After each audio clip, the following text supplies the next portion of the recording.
క్రైస్తవులకు ఇంటర్నేషనల్ స్పీకర్లకు తేడా ఏంటంటే, క్రైస్తవులు 10 మంది దొంగలు కూర్చున్నారే, నువ్వు దొంగ నేను దొంగ మనమందరం దొంగనే, ప్రభు మనల్ని కాపాడరా అనుకుంటే క్రైస్తవులు.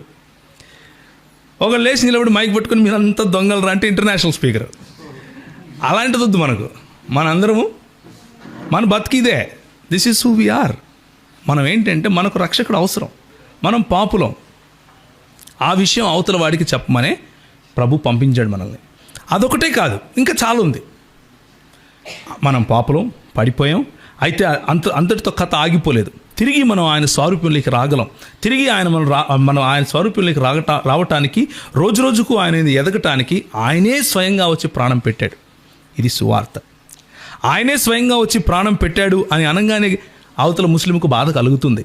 అవతల ముస్లిం నేను కొట్టడానికి కూడా వస్తాడు. కానీ నువ్వు చెప్పాలి, ఎదుటివాడు యుద్ధము దూరంగా ఉండగానే మనం పసిగట్టగలగాలి. యోబు గ్రంథంలో గుర్రం గురించి మనం చూసాం కదా. మన పిలుపు అలాంటి పిలుపు. చాలామంది సేవకులు కూర్చుని ఉన్నారు ఇక్కడ, అందుకు ఈ మాటలు చెప్తున్నాను. మధ్యాహ్నం నుంచి సబ్జెక్ట్లోకి వెళ్దాంలేండి. ఎందుకు అంటే మనము యుద్ధ వాతావరణంలో ఉన్నాం. మనకున్నటువంటి యుద్ధ వాతావరణంని ఈరోజే మనం కనుక దూరం నుంచి పసిగట్టకపోతే, ఈరోజు సిరియాలో జరుగుతున్నదే భారతదేశంలో జరుగుతుంది. దూరం నుండే కనుక నేను పసిగట్టకపోతే, ఈరోజు అమెరికాలో జరుగుతున్నదే భారతదేశంలో జరుగుతుంది. మీకు క్వశ్చన్ తెలుసో తెలీదో, అమెరికాలో యేసు ప్రభువుని గురించి మాట్లాడటం చాలా కష్టం. మన దేశంలో మాట్లాడడం చాలా ఈజీ.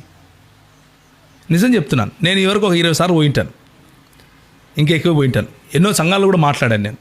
కానీ యేసు ప్రభువుని గురించి పని చేసుకునే చోట రోడ్డు మీద మాట్లాడితే నిన్ను భయంకరమైనటువంటి అంటరానోడుగా చూస్తారు.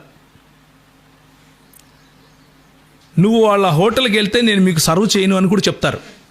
ఎందుకు అంటే నువ్వు టూ మచ్గా రిలీజియస్గా ఉన్నావు, నా దగ్గర రావద్దు అంటారు. భయం.